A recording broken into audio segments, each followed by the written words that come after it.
Ya estamos con el siguiente invitado, Manuel Caldas. Él es docente del Departamento de Astronomía de la Facultad de Ciencias. Gracias por acompañarnos. Gracias a ustedes por la invitación. Bueno, vamos a hablar obviamente del bólido, que fue noticia en la pasada jornada, que se pudo ver allí por una cámara ubicada en el Liceo de Dolores. Preguntarte en un principio qué es un bólido. Vamos a explicarlo de la forma más llana posible para que todos podamos entenderlo. Bien, un bólido es una estrella fugaz, para decirlo en términos coloquiales, más brillante que el brillo del planeta Venus, ¿no? Cualquier estrella fugaz que sea más brillante que Venus la llamamos bólido. ¿Qué es una estrella fugaz o meteoro, como le decimos en la jerga más astronómica? Es básicamente un evento luminoso que se produce por el ingreso en la atmósfera de o bien un trozo de roca o de hielo y polvo interplanetario. En el primer caso, su origen se debe a la colisión o al fraccionamiento de un asteroide, o sea, es un trozo de asteroide básicamente que se desprende por algún motivo y que ingresa en la atmósfera. Y en el segundo caso es un cometa que a lo largo de su órbita va dejando una traza de material, de hielos y de polvo, que la Tierra, cuando cruza esa órbita, se producen estos eventos. Estamos viendo justo las imágenes de lo que se pudo captar por la cámara. ¿Es un evento habitual el hecho de ver estos bólidos en Uruguay? Bueno, un bólido como el que se vio en la noche del lunes, que estamos viendo, de esa magnitud no es habitual, es decir, tiene una frecuencia, si bien todavía estamos tratando de determinar bien el brillo, o sea, la magnitud del evento y demás, pero te diría que la frecuencia es del orden de 1 por año, por decir algo, ¿no? Luego, meteoros o incluso bólidos, es decir, meteoros como Venus de brillantes, una cosa así, y nosotros con las cámaras detectamos, sí, típicamente 1 por semana en ese orden, ¿no? ¿Y responde a algo? ¿Ustedes saben por qué es que se da? O sea, ¿puede llegar a anticipar algún fenómeno? Bueno, cuando es de origen cometario, como decía, es decir, asociado a un cometa, ahí sí sabemos porque, y de hecho están bien identificadas lo que se llaman las lluvias meteóricas. De hecho, 2x3 salen en los medios. Va a ser la lluvia de las, no sé, gemínidas o lo que sea. Y eso lo sabemos bien porque conocemos las órbitas de los cometas y conocemos dónde estamos nosotros, y sabemos cuándo vamos a cruzar esas órbitas. Entonces, por eso es que se puede predecir que va a ocurrir una frecuencia o una tasa mayor de estos eventos entre tales y tales días, ¿no? Ahora, cuando el origen es asteroidal, es más complicado, ahí ya no es tan fácil de predecirlo. En este caso en concreto, todavía estamos, como decía, analizando, pero todo indica que está asociado a una lluvia de meteoros, que de hecho estamos inmersos en ella, que se llama las Delta Aquarias del Sur, y es una lluvia que, de hecho, anoche en la misma estación de Dolores detectamos más meteoros que también son asociados a esto. Entonces, todo indica que el origen de este enorme destello que se vio y que se escuchó esté asociado también a este lluvia de meteoros. Y ahora hay una búsqueda para ver si se cayó en algún lado. ¿Cómo es todo esto? Porque aparte hay también toda una cuestión de quién lo agarra, claro, que si tiene un costo luego en el mercado. ¿Cómo sería esto? Claro, este origen distinto, asteroidal o cometario, tiene interés justamente por lo que vos señalás, porque si es de origen cometario no da lugar a un meteorito, porque ¿qué es un meteorito? En definitiva, es un trozo de roca de ese meteoroide que sobrevive ese pasaje por la atmósfera, que se calienta mucho, que viene muy rápido, se va desintegrando, se va evaporando material, pero si es lo suficientemente grande, eventualmente parte de eso puede llegar a la superficie y ahí es cuando hablamos de meteorito. Ahora, si el origen es cometario y por lo tanto es básicamente hielo y polvo, claro, desaparece. No queda nada, ¿no? Y en el caso de que, bueno, obviamente uno encuentre el pedazo de roca, ¿qué información trae? Porque digo, ha pasado, independientemente de este caso, sé que ha pasado, por ejemplo, en San Carlos, que cayó un meteorito que rompió un techo y se incrustó en una televisión. Sí. En el año 2015. Exacto. Sí, ese tipo de situaciones claramente son muy poco probables que ocurran, ¿no? Fue insólito realmente que ocurra en la vida de uno. Claro, si uno lo pone a pensar la tele y te cae desde esa perspectiva, es ese meteorito lo tenemos en facultad, cada vez que tenemos jornadas de puertas abiertas o algún evento de divulgación o de extensión o lo que sea, siempre lo mostramos. Y bueno, se ha hecho algún estudio de ese fragmento en particular. ¿Y qué información puede brindar? Bueno, en cuanto a la composición, se hacen estudios de la composición del meteorito y en base a eso se puede hacer estudios de su origen. No es mi área de expertise, lo aclaro desde ya. Eso es más, Tancredi es el experto en eso.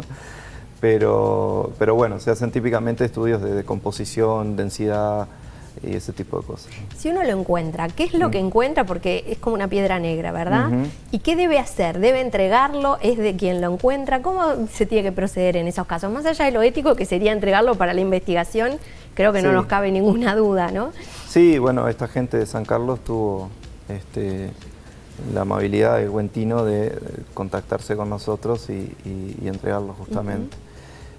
Sí, es lo que se debería hacer. No hay una norma, no hay una ley, no hay que pertenezca al Estado, que pertenezca, como yo que sé, hay normas respecto a lo que está en los submarinos, ¿verdad? Claro, no, en Uruguay no. Hay cierta normativa en la región, en Argentina, Brasil no estoy seguro, pero acá no hay nada. Ahora, esto fue detectado porque había una cámara en un liceo y es algo que ustedes también están trabajando en la instalación de cámaras en diferentes puntos del país justamente para poder captar estos fenómenos, ¿no? Sí. ¿Cómo se viene dando? ¿Desde hace cuánto y cómo se viene dando? Bien, este es un proyecto que comenzó formalmente en 2019, o sea, hace 3 años ya, y tiene sus antecedentes que van un poco más atrás en el tiempo, pero lo que nos propusimos en ese momento en el Departamento de Astronomía fue desplegar una red nacional de cámaras, todo cielo que se llaman, es decir, que tienen una lente que capta todo el cielo en una imagen, ¿no? La cámara en sí es una cámara de filmación de videovigilancia muy sensible. Entonces, nosotros instalamos esto en distintos puntos del país y ahí elegimos el liceo porque queremos darle un perfil de lo que llama ciencia ciudadana al proyecto, es decir, que la comunidad participe en la generación de conocimiento científico, ¿no? En la producción y generación de conocimiento científico. Entonces, colocamos en liceos porque queremos que docentes de educación secundaria y estudiantes se involucren tanto en la instalación como en la operación, como en la clasificación de los videos que se generan a lo largo de una noche, porque lo que hay en cada estación es un software que desarrollamos nosotros que cualquier cosa que se mueve en el cielo, esto dispara una grabación y genera un archivo de video. Entonces, a lo largo de una noche uno tiene una cantidad determinada de videos que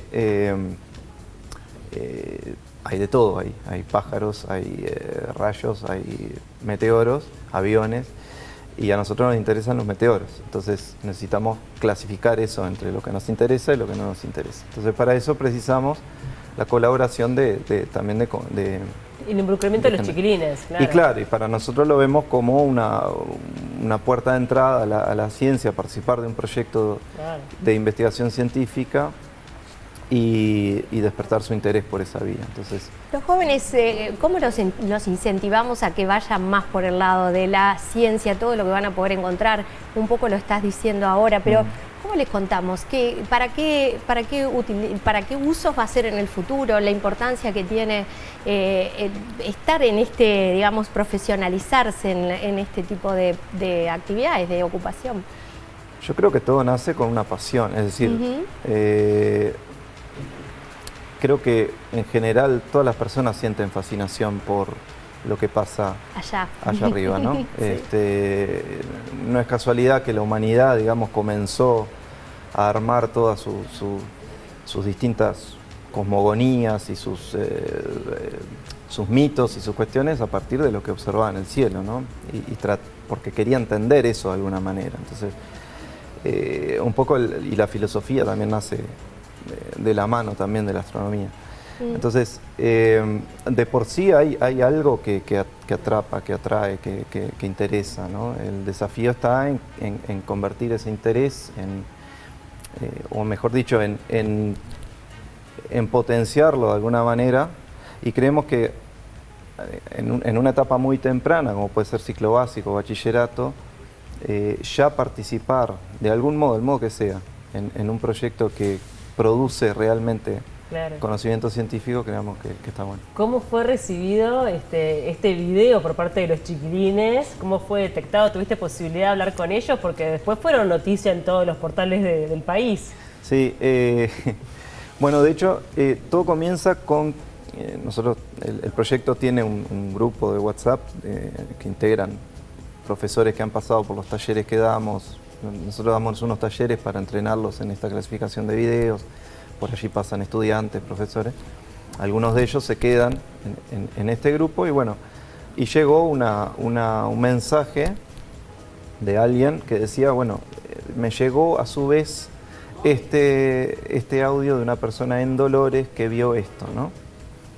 Y bueno, entonces nosotros lo que hicimos fue, nos conectamos remotamente a la PC de Dolores y vimos que efectivamente a esa hora estaba este video y ahí fue que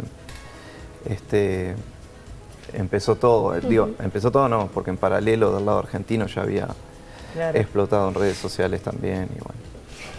Hoy tenemos una consigna que es ¿qué llevaríamos a Netflix, verdad? ¿Qué historia llevaríamos creemos que tiene que Netflix de pronto grabar alguna historia que tenga que ver con nuestro país? ¿Hay algunas anécdotas que ustedes tienen respecto a la caza de esos meteoritos? ¿Hay alguna que crees que digas, esta habría que llevarla? La de San Carlos. La de San Carlos fue increíble. Además yo trabajaba en ese momento en el departamento de Maldonado y no se lo podía creer. Claro, yo Contanos creo que un poquito para que todos lo puedan Sí, conocer. Bueno, pues 2015 fue, 2015. ¿no? Sí, ahí recibimos, yo ahí todavía no era docente del departamento, creo que recién había terminado la maestría, pero bueno, estaba vinculado al departamento y Gonzalo Tancredi, que es uno de los profesores de astronomía del departamento, recibe una llamada allá de San Carlos contando que había ocurrido esto, que había caído en una casa, algo, una piedra, algo. Y que en ese camino había roto no solo el techo, sino que una tele y bueno. Y bueno, se fue allá. Días después fuimos una banda de gente a buscar en la zona, a rastrillar la zona, a ver si aparecían más fragmentos, porque lo usual es que no caiga uno solo, sino que caiga una especie de racimo así, ¿no? Y no encontramos nada. Pero bueno, fue algo bien simpático, bien interesante. Y diferente. Interesante que además hoy, como decís vos, en cada feria que hacen abierta al público, donde van chiquilines, tanto escolares como liceales, lo pueden ver, ¿no? Lo exponen justamente como un fenómeno llamativo de nuestro país. Bueno, decir nada, que es importante también incentivar la astronomía desde temprana edad, como bien señalabas, y la importancia de la ciencia, que creo que después de la pandemia hemos tenido como mayor conciencia, y no sé cómo lo has vivido vos, pero al menos desde afuera sentimos que hay los chiquilines que están como más sabios de aprender de ciencia, ¿no? Sí, yo creo que hay una percepción a nivel social en general de la importancia de la investigación científica, no solo la llamada aplicada, sino también de la mal llamada, en mi opinión, básica, es decir, la que aparentemente no tiene ninguna aplicación directa en el corto plazo, a partir de la pandemia. Esperemos que se traduzca en acciones que la fortalezcan. El mercado de trabajo para quienes estudian esto es el mundo, entonces se abren las puertas, ¿verdad? Y más hoy con las comunicaciones que hay, o sea que, y lo que siempre decimos, que las mujeres también se animen, que siempre era como que eran actividades y profesiones para hombres, es para todos. Sí, en nuestro proyecto lo lideramos del departamento 3 docentes y 5 estudiantes, de los cuales 2 son mujeres. Y es muy interesante ver cómo a lo largo de la ejecución del proyecto, en el abordaje de las distintas tareas que tenemos, que hay mucho de trabajo de taller, mucho de trabajo manual, cómo también las gurisas participan en las mismas tareas que los varones y está muy bien, está muy bien eso. Manuel, muchas gracias por estos minutos en el living. Fue un gusto Gracias a recibirte. ustedes.